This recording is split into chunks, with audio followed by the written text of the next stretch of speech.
Hey everyone, it's your host Marcus Norman of Gentleman Style Podcast Show. And today we are going to be talking about reverse mortgages. And I have a gentleman. I'm so excited to have him on the show today. I worked really hard to find him and find the uniqueness in these special guests and bring them to the Gentleman Style audience and family today. And so some of you may not have heard of reverse mortgages. I'm familiar with reverse mortgages, and I think they are having a comeback. And this man is bringing it back front and center. He actually wrote the book.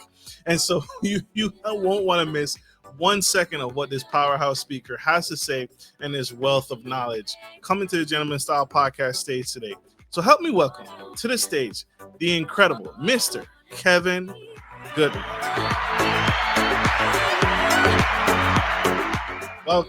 Welcome, sir, to the Gentleman Style Podcast Show. How are you?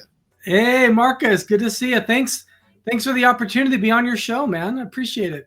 Appreciate you, sir. You are saving lives. You are doing something absolutely incredible, and you're sharing information. So thank you for saying yes, because you could have said no, to being a guest on the show today and spilling the tea on reverse mortgages. And before we get started, I want to ask, sir, you chose a unique niche that is the reverse mortgages wheelhouse. Can I ask you why? When did it start? How did you know that you wanted to specialize and help people with reverse mortgages? Yeah, that's a great question. I like that question. When I started my career, Marcus, I worked in ministry for about 12 years. What I did is I used to travel around the country, meet with donors, speak in churches, and raise money for people in the poor parts of the world, the developing world, so they could have clean water, medical clinics, schools, small business loans. And I chose that specific ministry because I really wanted to have impact. I was impacting churches on this side of the pond, so to speak, and churches on the other side of the world. And so I've always been somebody that wanted to make an impact. So when I started my career 21 years ago, 2004, I was just doing regular mortgages, and I still do traditional mortgages to this day. But 2007, I got trained on how to do reverse mortgages. And to be honest, there were some things about them I just really wasn't so sure about. In fact, it's some of the myths people today still believe that have been corrected in 2015. So long story short, and short answer to your question is, I got retrained on reverse mortgages in 2015. And for the last 10 years, I've been helping seniors remain in their home and age in place, maintain their independence, entertain the lifestyle they've worked for and dreamed of, gain access to their equity, sustain and protect some of their equity from a market correction, and refrain from having a monthly mortgage payment.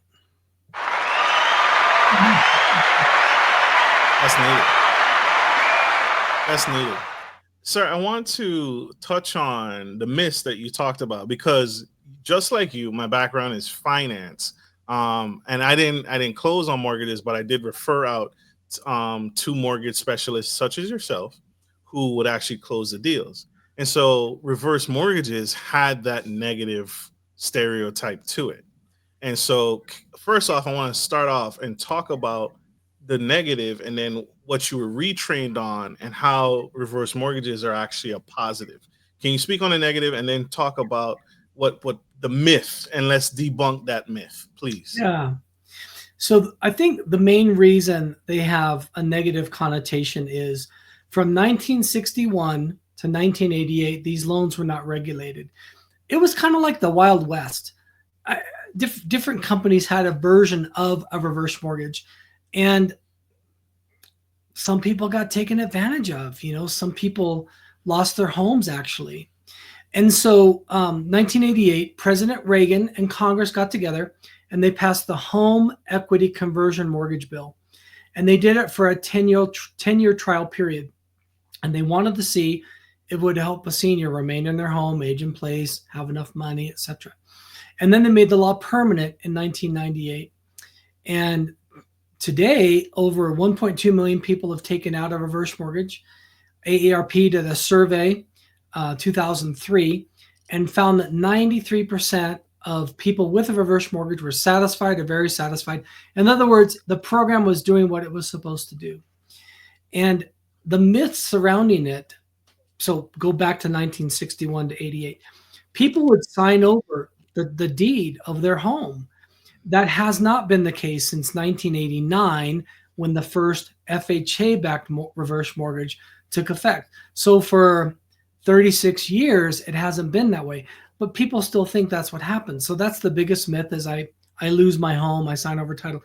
So you have a finance background. So you know with a mortgage, the owner's on title and then there's a lien attached to the mortgage. Same way with a reverse mortgage.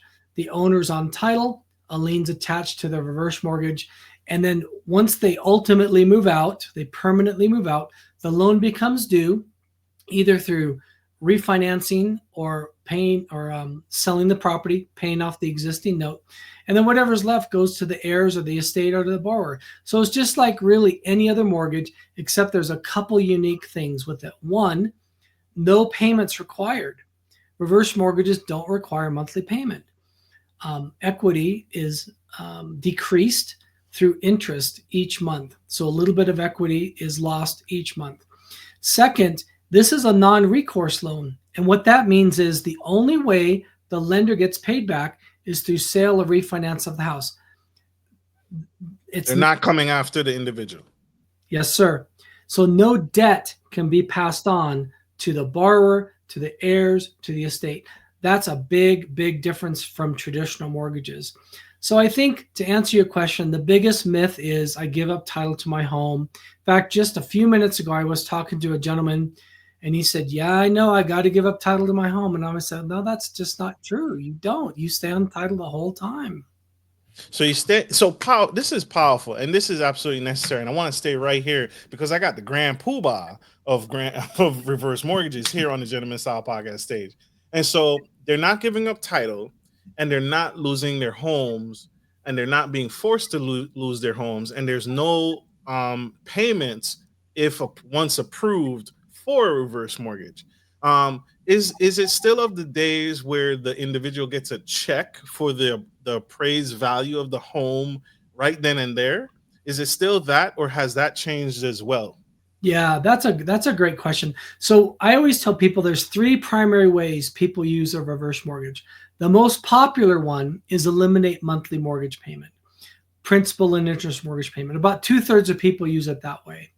The second way is access equity. About 30% of people use it this way. So let's say they own their house outright and they want to tap into some of their equity because the equity is sitting there earning 0% return. So they want to get a little bit of return on that equity. And there's three ways they can access their equity. Lump sum, they can get money at closing, monthly payments, or a line of credit. By far, most people choose line of credit. Let me explain why.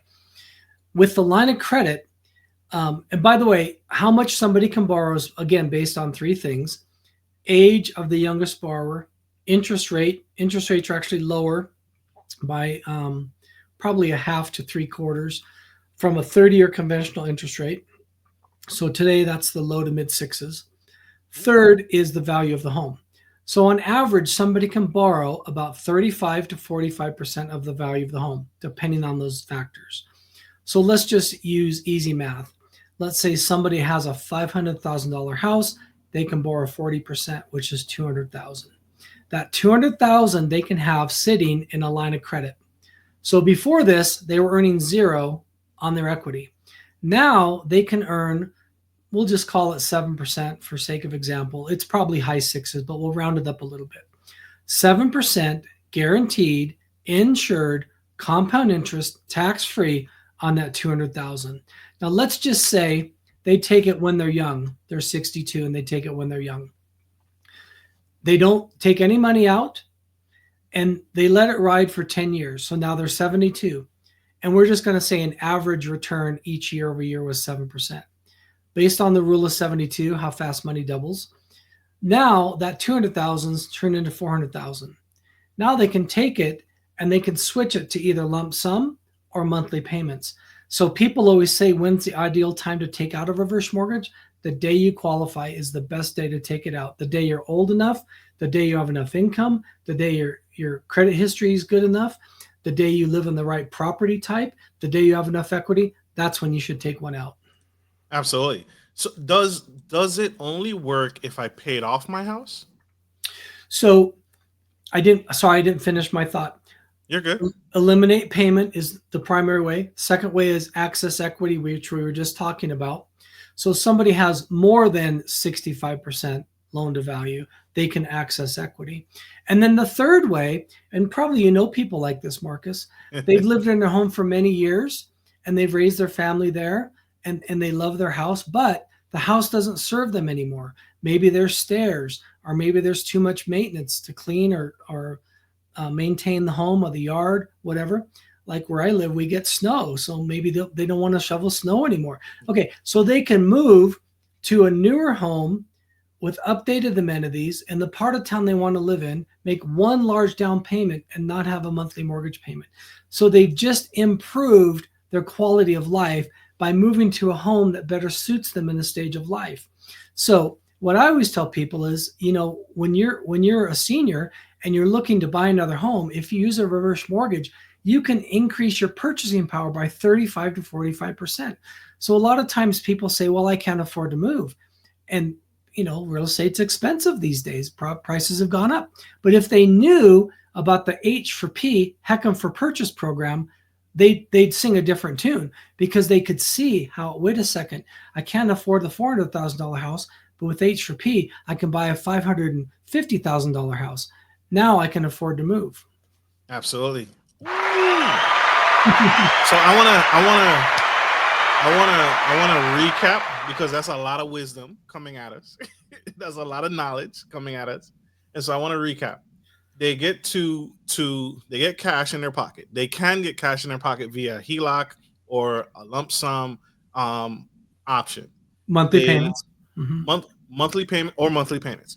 Monthly payments are gone. The mortgage, I no longer have to pay on this mortgage, and I can stay in the home. I don't have to leave if the home still suits me. But if the home doesn't suit me anymore, I can use that cash through that program to find another home that suits my needs. Again, I don't want to cut grass anymore. I don't want to maintain this chimney anymore. I don't want to, I got way too much house. And I remember seeing a statistic where it was like, a lot of parents, bless their heart, they want to leave the house to their children.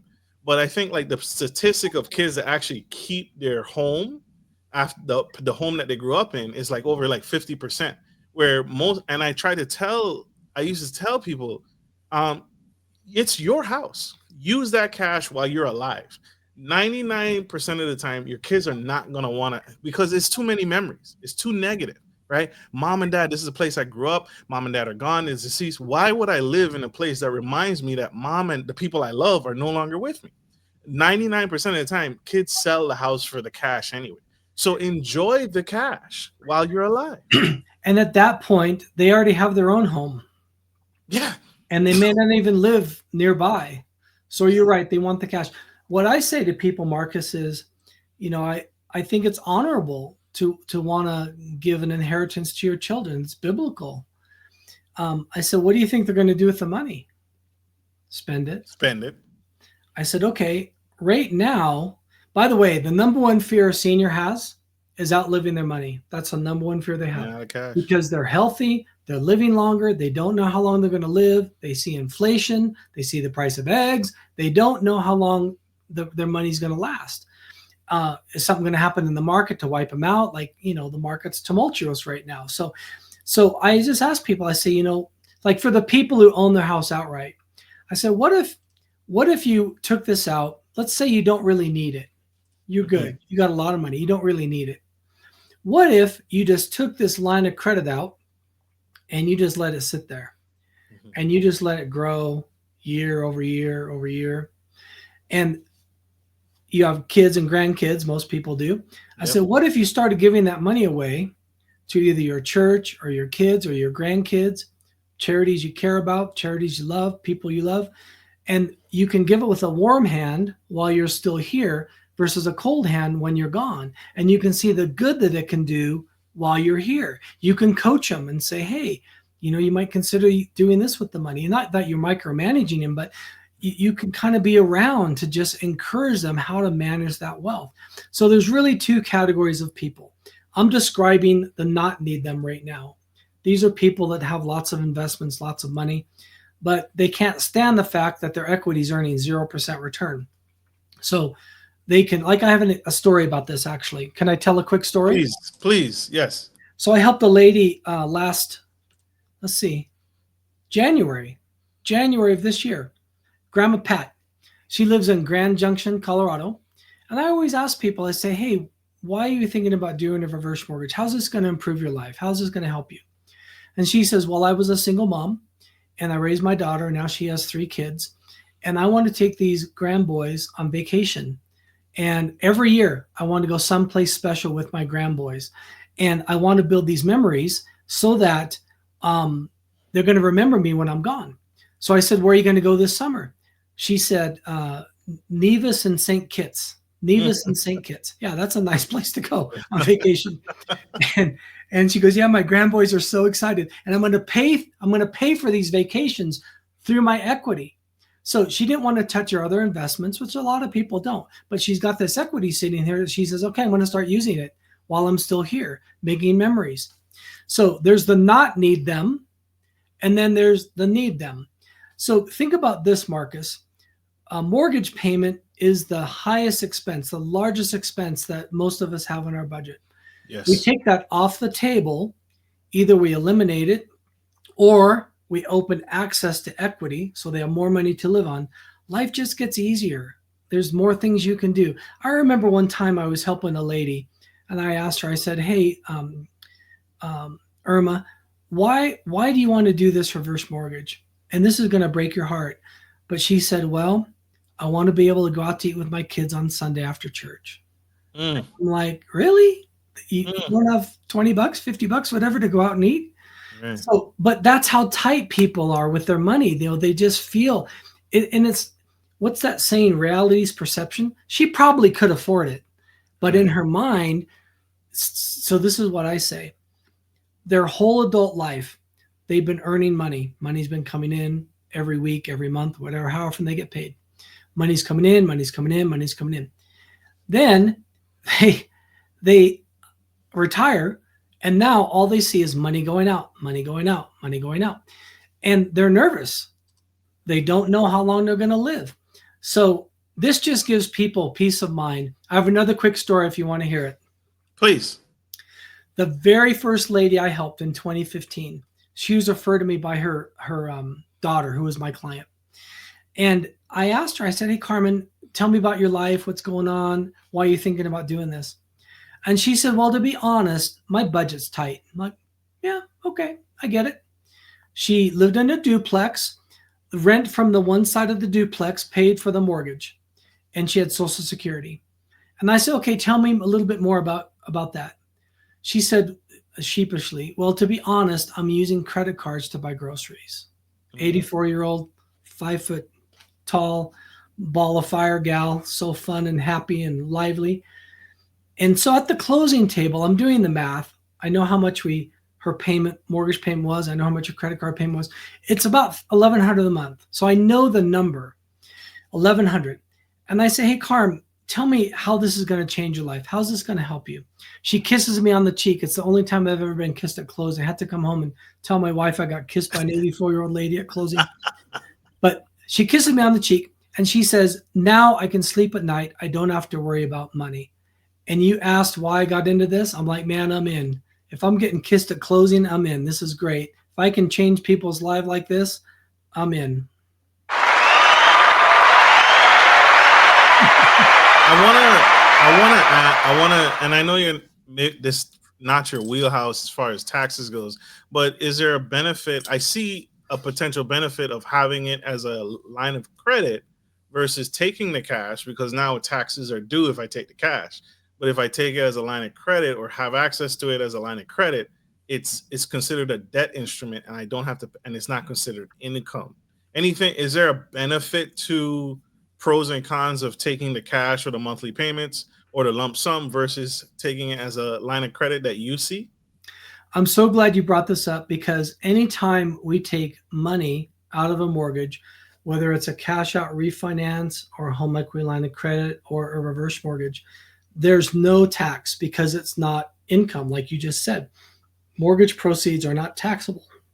So, however they take it, lump sum, monthly payments to them, line of credit, none of it's taxable. It's non-taxable income.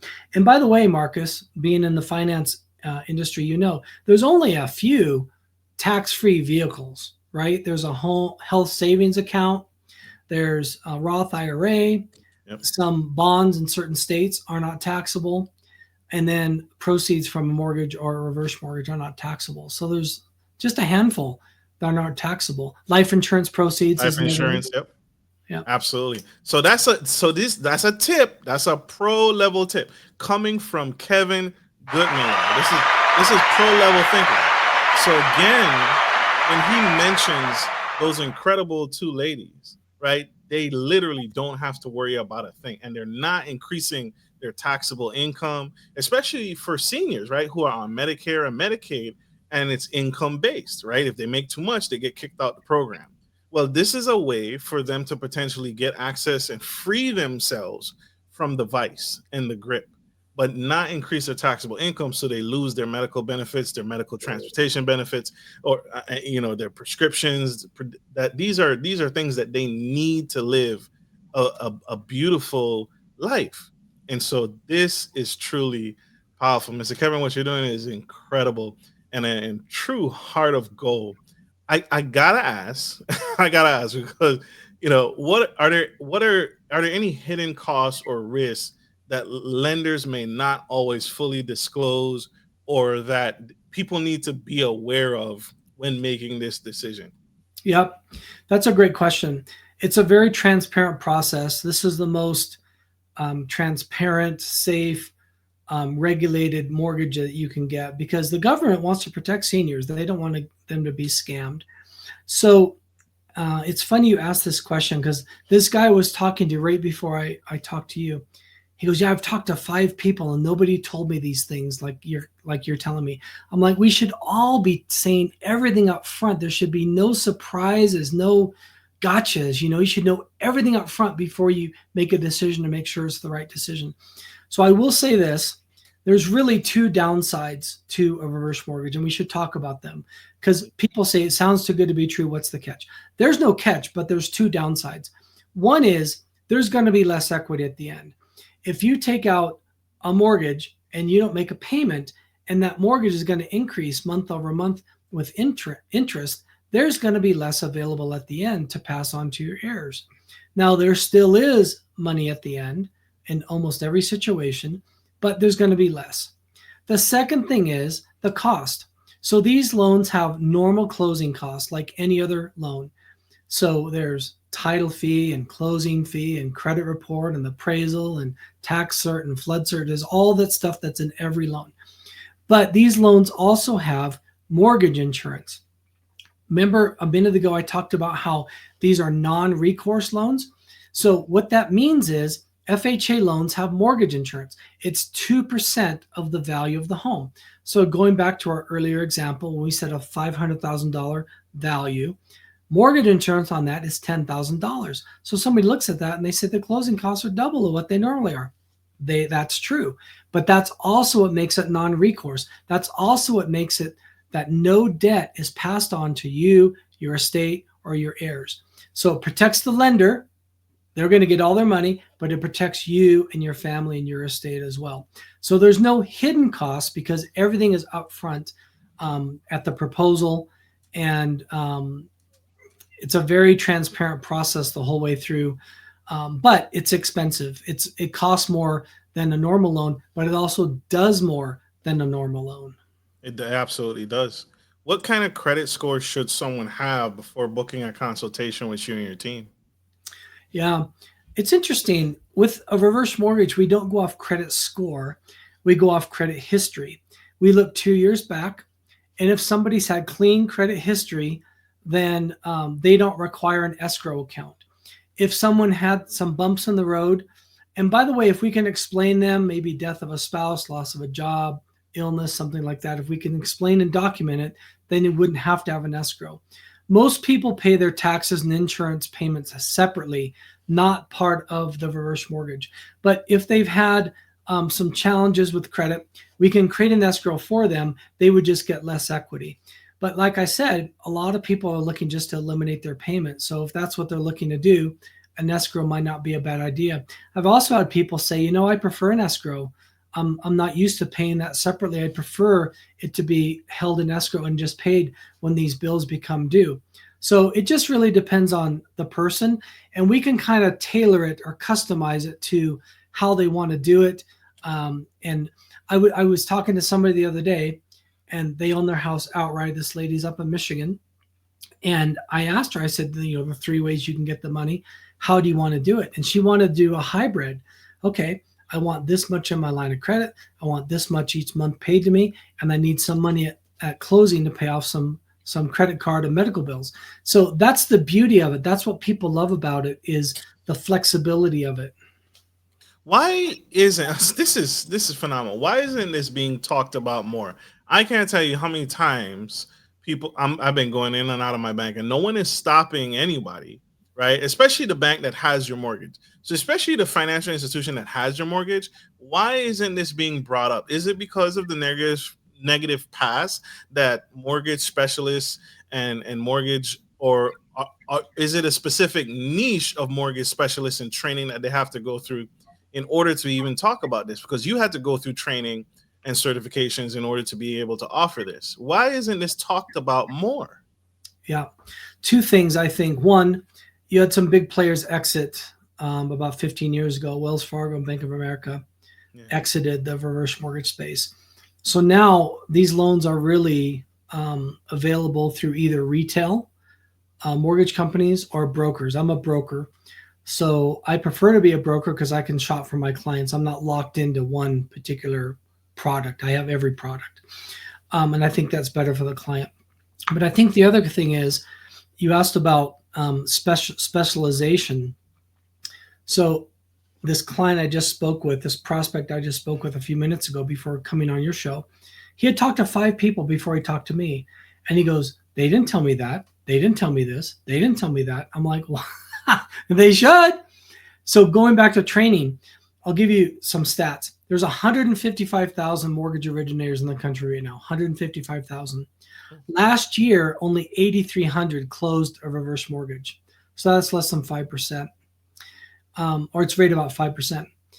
Then you only have 100 lenders in the country that offer these. Only 100 in the whole country. That's it? Yep. And then you have, here's the specialization piece. So I'm with a company called C2 Financial. We're the largest reverse mortgage broker in the country, based in San Diego. I live in Colorado, companies in San Diego. And we have 10% of all the certified reverse mortgage professionals in the country with our company. So we're highly specialized in reverse mortgages within our company. So to get this designation, certified reverse mortgage professional, we have to sit for a test and pass it. First, we have to be in the industry long enough to even sit for the test. Then we have to pass the test.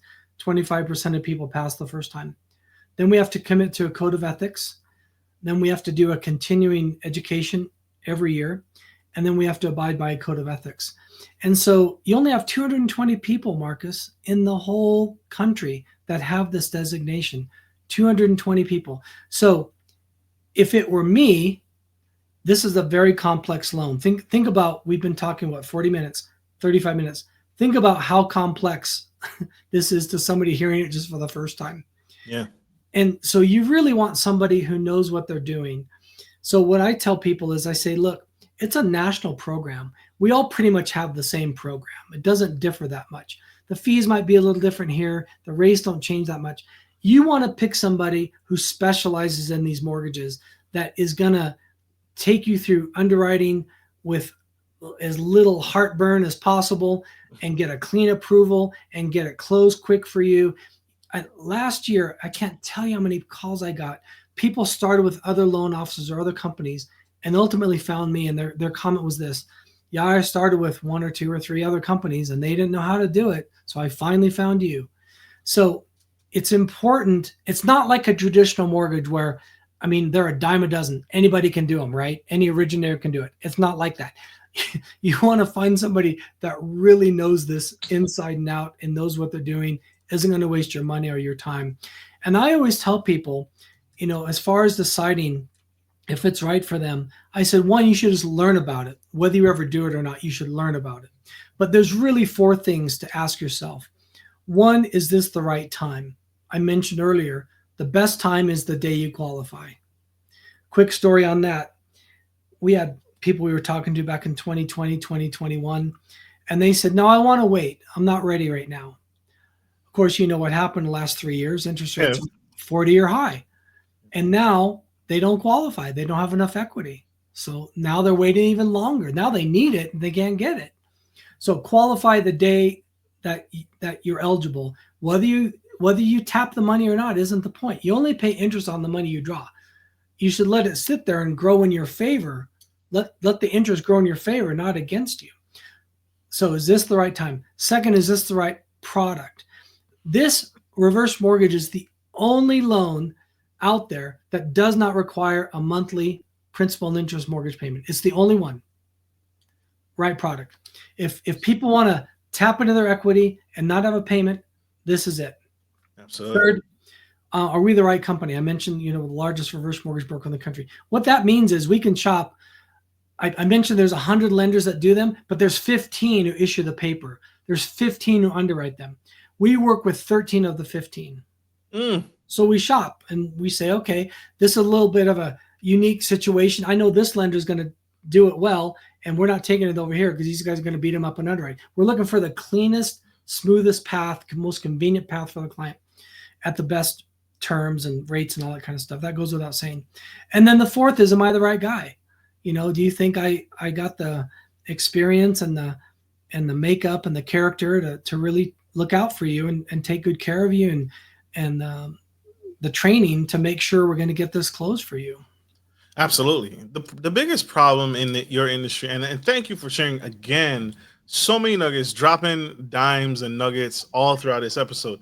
The biggest issue is what you said. It's the expertise, is the professionalism, it's the knowledge, right? Too many people jump from broker to broker trying to do the same deal, right?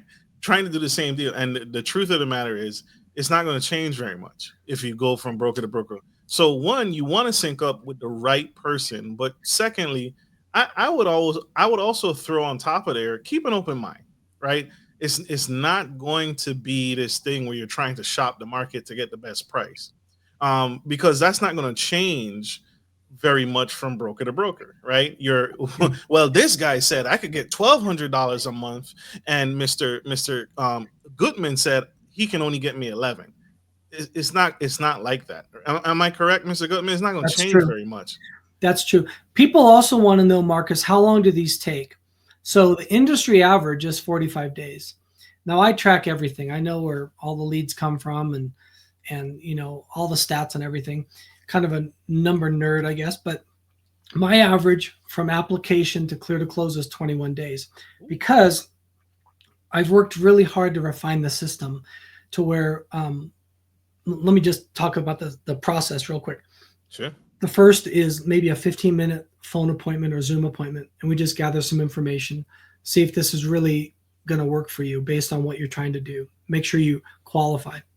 Second is we meet and go over all the details, kind of like what we're talking about. This is what happens at the end.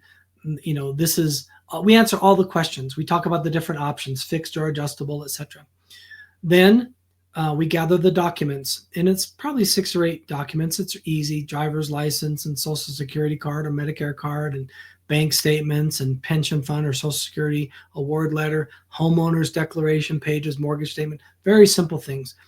Then we order the title and order the appraisal through processing.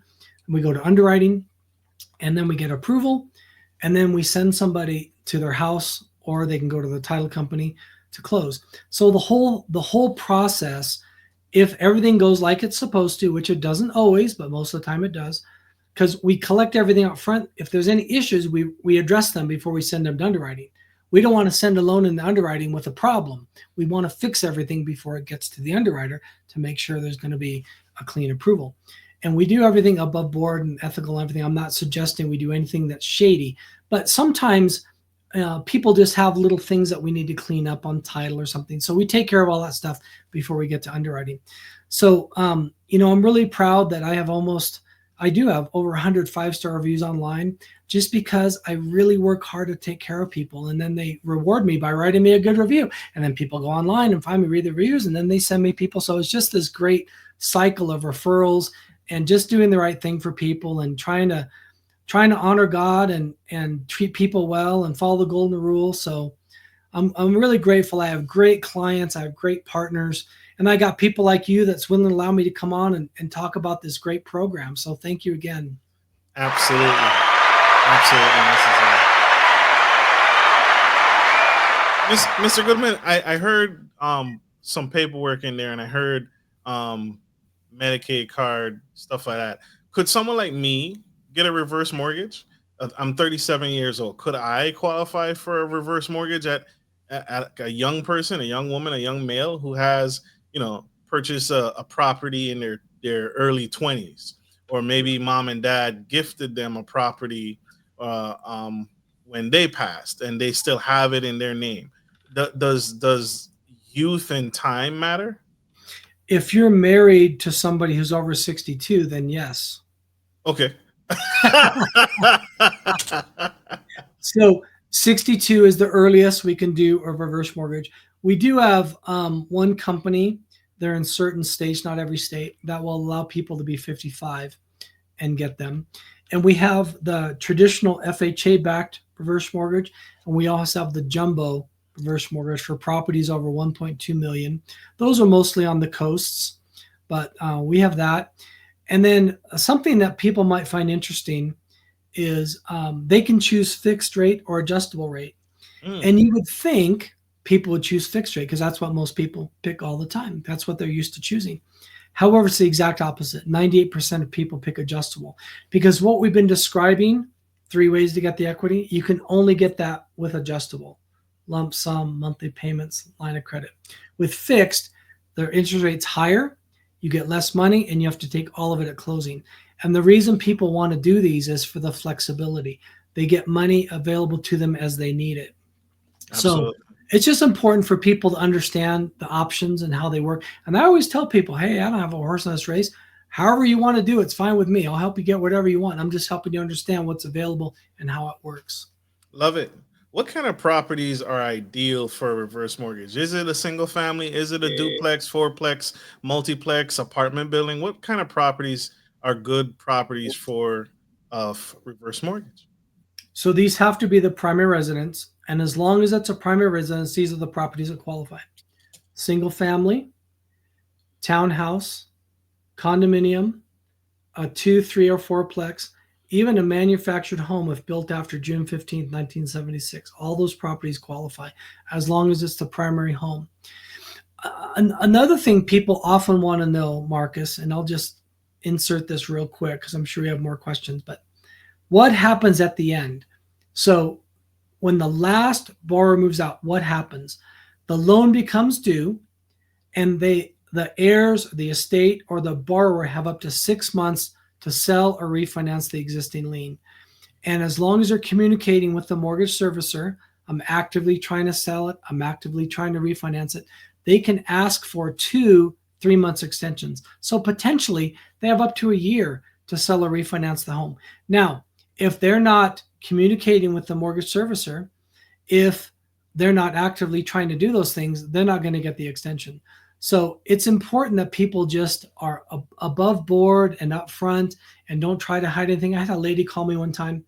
She goes, yeah, my dad had a reverse mortgage and, he died 9 months ago. And I said, well, have you contacted the mortgage servicer? No. I said, okay, hang up with me and call the mortgage servicer right now and let them know you didn't know you needed to do that. And you're enlisted today, like get it sold, because you're in violation. I don't want to say mortgage fraud, but you're in violation of the contract and the agreement. And if you don't communicate with them, they can foreclose. And of course, her dad was passed away, so it didn't really matter at the time. But you want to follow the rules and the guidelines of how the program's set up, so you make it better for the next guy, right? If we all abuse it, it's not going to be there for when you turn 62, if you ever choose to do it. Absolutely. Absolutely. This is profound. This is good. My last question is, how do family dynamics change when someone in the household takes out a reverse mortgage? There's a lot of talk around legacy and gifting and generational wealth. How does that dynamic change with a reverse mortgage? It's really interesting because there's two distinct camps. One is, I'm not telling my kids. I don't want my kids to know. Like, okay, that's up to you. I always ask, hey, do you want to bring in your children? Do you want to bring in your advisors? They might want to have a seat at the table, understand this. And some people want to bring them in and some people don't. And I respect whatever they choose. But at closing, I give people a book written by my friend Dan Holquist called Navigating Reverse. And it's kind of a reference book. It's well written. It's not a bunch of compliance jargon or mortgage speak or anything. It's very well written and easy to find topics where people can go through and find answers to questions they might have, and or pass it on to their heirs so the heirs know what to do at the end, because most people don't know what to do with a reverse mortgage. So those people that choose to bring their kids in, the process takes longer, which I don't mind. We go at their pace. It's fine. But like, I have a lady right now in Utah, and she wanted their sons involved, which was fine. And I mean, this lady is literally out of money. She is like, has no other option.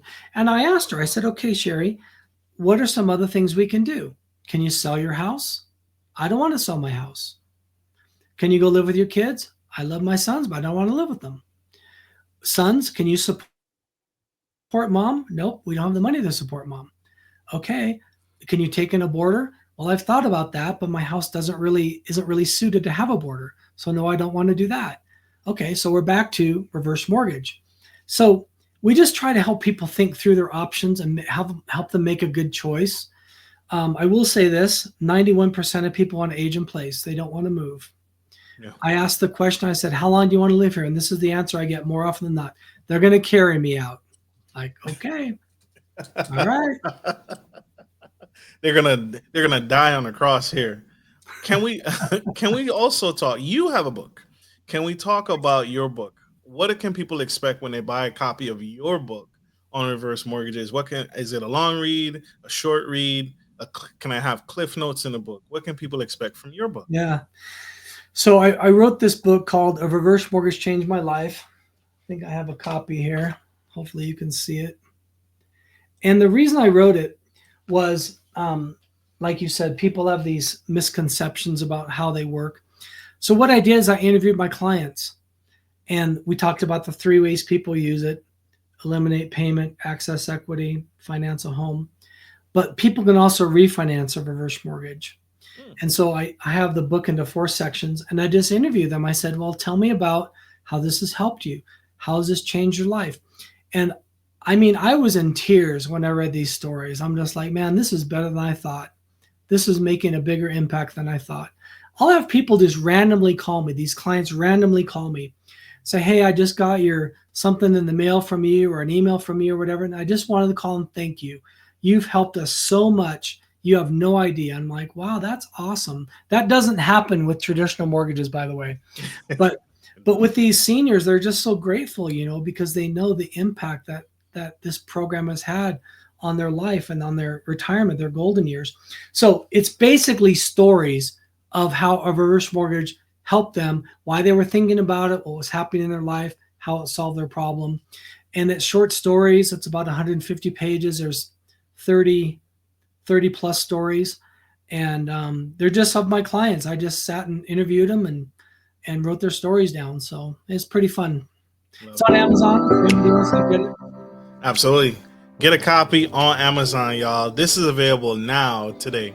Mr. Guttman, you have shared so many nuggets, so many information, so much inspiration today.